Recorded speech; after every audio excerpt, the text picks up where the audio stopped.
아모스 6장 12절부터 14절입니다.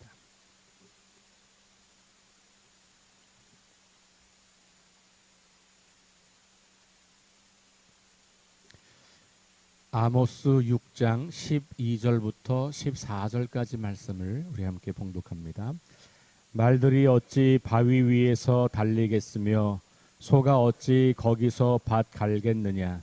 그런데 너희는 정의를 쓸개로 바꾸며 공의의 열매를 쓴 쑥으로 바꾸며 허무한 것을 기뻐하며 이르기를 우리는 우리의 힘으로 뿔들을 취하지 아니하였느냐 하는도다. 만군의 하나님 여호와의 말씀이니라. 이스라엘 족속아, 내가 한 나라를 일으켜 너희를 치리니 그들이 하맛 어귀에서부터 아라바 시내까지 너희를 학대하리라 하셨느니라. 아멘. 6장을 11절까지를 전반부, 그리고 12절부터 14절까지를 후반부 이렇게 말씀을 드렸습니다. 분량상으로 보면 꽤 차이가 나긴 하지만 내용상으로 보면 그렇게 전반부와 후반부로 나누어서 동일한 패턴으로 이루어지고 있다라고 볼 수 있습니다. 그래서 처음에는 이스라엘의 죄악을 고발하고, 그리고 나면 그 고발한 내용을 토대로 심판을 선포하는 내용이 1절부터 11절까지 나왔던 내용이었고, 마찬가지로 12절부터 13절이 고발의 이야기고 14절이 심판의 이야기. 그러니까 구조로는 똑같아요. 분량의 차이가 있긴 하겠지만, 그러니까 어제는 고발의 내용이 좀 길었죠. 그리고 심판의 이야기도 조금 길게 나왔지만 고발의 내용들이 많이 있었기 때문에 그렇게 되었고요. 심판을 좀 상세하게 묘사를 했던 거고, 오늘은 읽은 12절, 14절은 간략하게 그러나 동일한 구조를 가지고 있다라는 겁니다. 12절과 13절에 있는 내용을 토대로 오늘 말씀에서 정의와 공의를 저버린 이스라엘 백성들, 어제는 사치와 향락을 하면서도 가난한 자들을 돌보지 않는 이런 죄악상을 구체적으로 드러냈다면, 오늘은 좀 포괄적으로 정의와 공의를 바꾸었다. 오늘 본문 말씀 보면 정의를 쓸개로 공의의 열매를 쓴 쑥으로 바꾸었다. 그러니까 그렇게 될 수 없는 건데 그렇게 했다는 거예요. 비유를 들어서 말하기를 말들이 어찌 바위 위에서 달리겠느냐. 말이 바위 위에서는 달릴 수 없다는 거죠. 그런 것처럼 어떻게 너희가 바꿀 수 없는 정의와 쓸개를 바꿨냐, 이렇게 말하는 거죠. 소가 어찌 거기서 밭 갈겠느냐. 거기라고 하는 것은 바위를 떠올릴 수 있겠죠. 그러니까 소가 밭을 갈아야지 바위에서 어떻게 소가 갈겠냐. 말이 안 되고 불합리하고 도무지 있을 수 없는 일을 이야기하는 거죠. 두 가지 비유를 통해서. 그러면서 지금 이스라엘이 말도 안 되는 상황, 불합리한 상황, 도저히 있을 수 없는 상황에 이르렀는데 그 내용이 정의를 쓴 쑥으로 바꾸었다. 정의를 쓸개로 바꾸었고 공의를 쓴 쑥으로 바꾸었다. 이렇게 말하고 있는 것이죠. 쓸개로 번역된 이 단어는 새 번역에서는 독으로 번역을 했어요. 독. 그러니까 사람을 죽게 하는 거예요.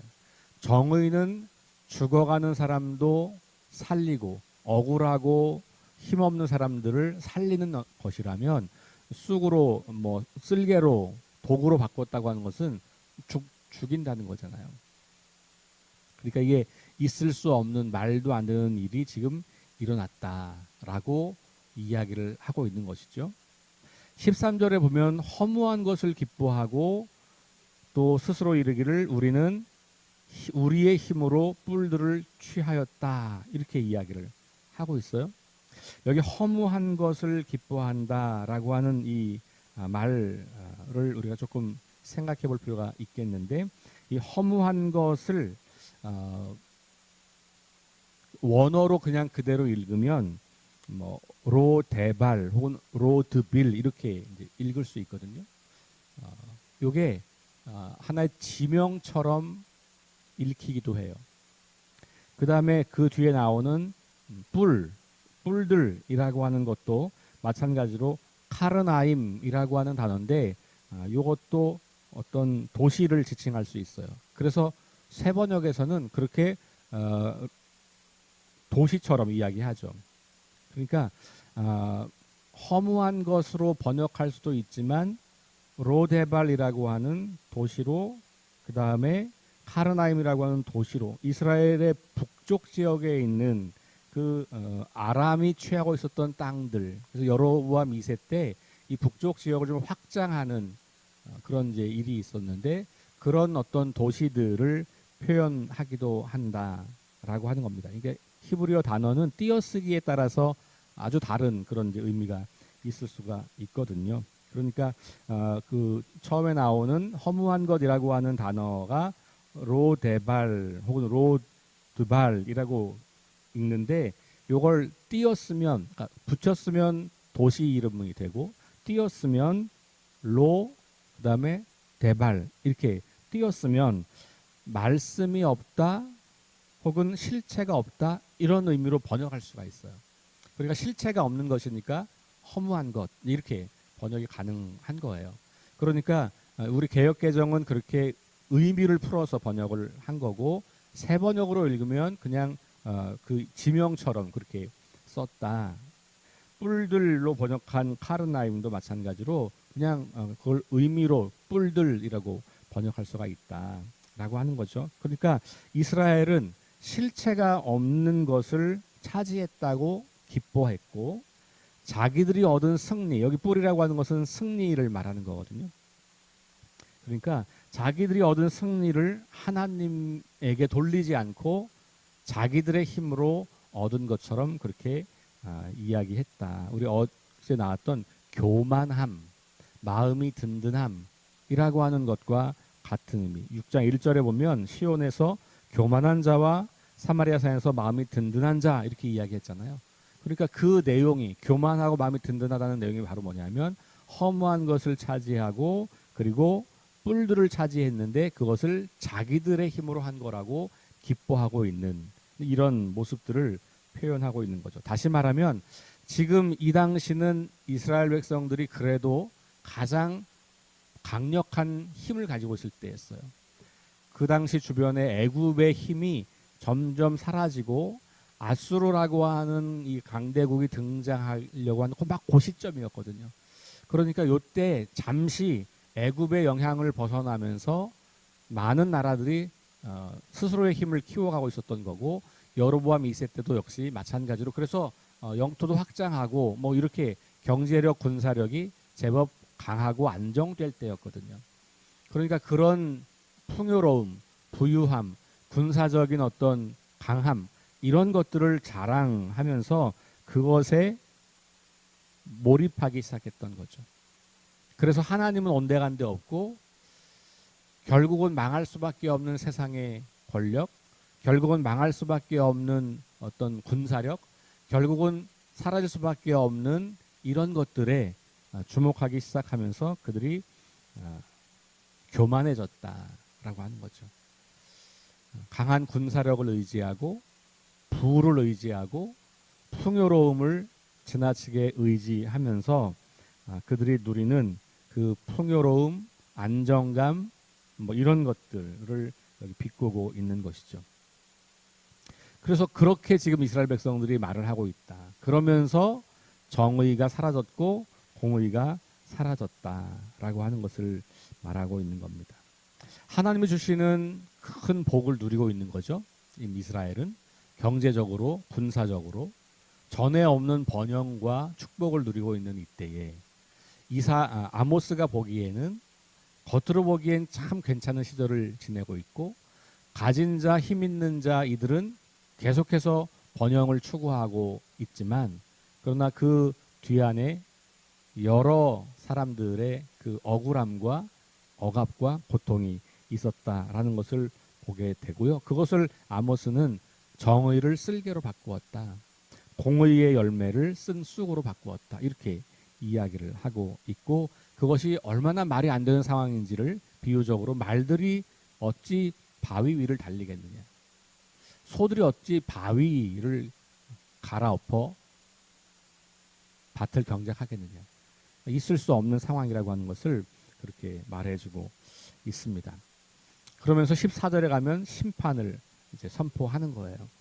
심판을 선포할 때마다 반복되는 말씀이 있어요. 이것은 여호와의 말씀이니라. 혹은 여호와께서 말씀하셨다. 이런 거죠. 이것은 그 심판이 분명하다. 반드시 이루어질 거다라고 하는 것을 강조하고 있는 것이죠. 아모스의 생각이 아니라, 아모스의 어떤 경험에서 나오는 예측이 아니라, 혹은 아모스가 생각하고 있던 지혜가 아니라 하나님이 말씀하신 거다라고 하는 거죠. 그러니까 반복적으로 이 예언서에 보면 하나님께서 말씀하셨다, 주님께서 말씀하셨다, 하나님께서 내게 보여주셨다, 이런 표현들이 반복해서 나오잖아요. 이것은 하나님이 반드시 이 일을 행하실 거다라고 하는 것을 강조하고 있는 그런 전형적인 예언자 어법으로 볼 수가 있겠습니다. 14절을 시작할 때 그렇게 또 시작하는 거예요. 만군의 하나님 여호와의 말씀이니라. 여기 만군의 하나님이라고 하는 단어를 쓴 이유는, 만군이라고 하는 거 쓸 때는 모든 어떤 강한 군대보다 더 강한 하나님, 이럴 때 이제 만군의 하나님 이렇게 쓰는 거잖아요. 지금 군사력을 강조하면서 군사력 때문에 자기 스스로 교만해진 이 백성들에게 너희의 강함은 아무리 강해도 하나님보다 강할 수 없다. 너희의 승리가 너희의 손으로 얻은 거라고 착각하지 말아라. 하나님께서 함께하지 않으면 가능한 일이 아니었다. 그리고 너희도 아무리 강해도 하나님께서 너희를 능히 무너뜨릴 수 있다. 이런 이야기를 하려고 할 때 만군의 하나님 이렇게 우리가 이제 쓰게 되거든요. 자, 그러면서 만군의 하나님 여호와의 말씀이니라. 그러면서 한 나라를 일으켜서 너희를 칠 것이고 하맛 어귀에서부터 아라바 시내까지 그렇게 너희를 학대하리라, 이렇게 나와 있잖아요. 그러니까 여기 하나님께서 한 나라, 이제 이것이 이제 아수르, 좀 멀리 보면 바벨론이라고 볼 수도 있겠죠. 그러니까 이것을 북왕국으로 한정시키면 아수르가 될 거고, 더 저 멀리 이제 남유다의 멸망까지도 같이 염두에 두고 있다면 바벨론이라고 볼 수도 있겠고, 어쨌든 한 나라, 강대한 나라가, 너희보다 강한 나라를 내가 사용해서 너희를 그렇게 심판할 거다라고 하는 이야기를 하고 있는 겁니다. 온 세상과 온 우주 만물을 다스리시는 그 하나님께서 이스라엘을 심판하겠다라고 말씀하고 있는 것이죠. 여기에 나와 있는 하맛과 아라바는 북왕국의 끝이에요. 북쪽 끝 하맛, 남쪽 끝 아라바. 그러니까 북왕국 전체가 다 사로잡혀가고 한 나라의 공격을 받게 될 것이다 라고 하는 것이죠. 이스라엘의 운명은 하나님의 손에 달려있는 것이지 군사적 강대함과 경제적 번영과 이런 데 있지 않다라고 하는 것을 아주 명확하게 말씀해 주고 있는 것이죠. 사실 우리는 이 땅을 살아가면서도 우리도 강한 군사력, 또 어떤 좋은 경제력, 이런 것들을 꿈꾸죠. 그리고 정치 지도자들은 그런 걸 통해서 우리 국가를 안전하게, 국민들의 생명을 안전하고 번영하게 하는 것이 사실 정치인들이 해야 하는 일이기도 하지요.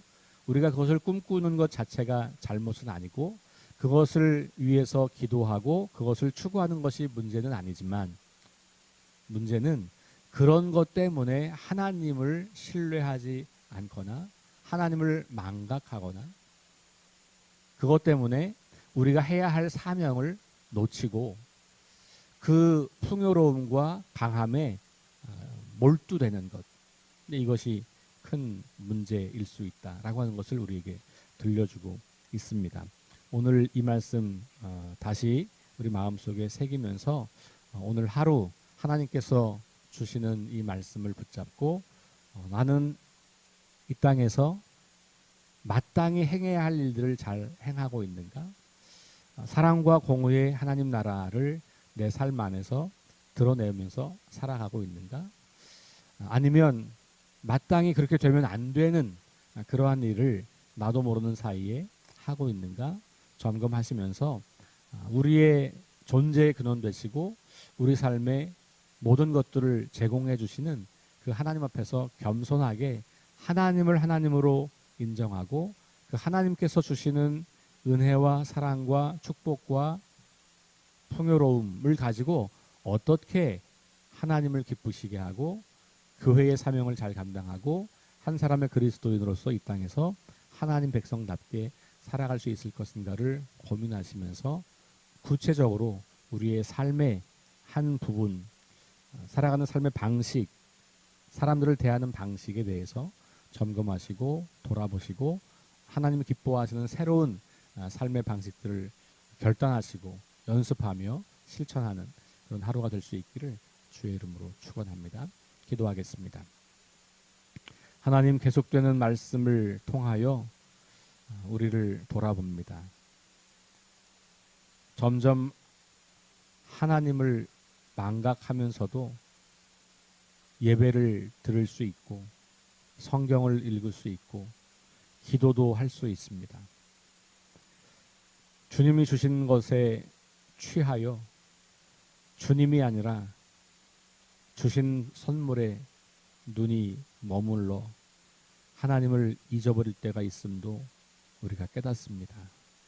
나는 괜찮아 라고 말하지 말고 혹시 나에게도 그런 영적인 위기가 오고 있는 것은 아닌지, 지금이 그런 시간은 아닌지 늘 깨어 기도하며 겸손하게 주님을 신뢰하는 우리 믿음의 사람들이 될 수 있도록 인도해 주옵소서. 하나님께서는 이스라엘을 불러서 풍요의 나라를 만들려고 했던 것이 아니고 강한 나라를 만들려고 했던 것이 아니고 하나님의 공의와 사랑으로 다스리는 그런 나라를 세우려고 했던 것을 기억합니다. 하나님께서 오늘 우리 교회와 이민족을 부르시는 것도 강하고 번영하는 나라가 목적이 아니라 하나님의 뜻을 이루어가며 하나님께서 기대하시고 꿈꾸시는 그 공의와 사랑의 나라를 이 땅에 세우기 위함임을 우리가 기억합니다. 하나님께서 허락하시는 모든 것들은 그것을 더 잘 세우라고 주시는 것인데 우리가 그것을 잘 이해하고 우리에게 주신 것들을 활용하여 하나님 나라를 드러내는 거룩한 인생, 거룩한 교회가 되게 하여 주옵소서. 예수님 이름으로 기도합니다. 아멘. 우리 함께 합심해서 기도하겠습니다. 6가지 기도의 제목 덧붙여서 하나님의 이름을 거룩하게 여기게 되는 그런 삶을 살게 해달라고 우리 함께 합심해서 기도하고 개인 기도하고 돌아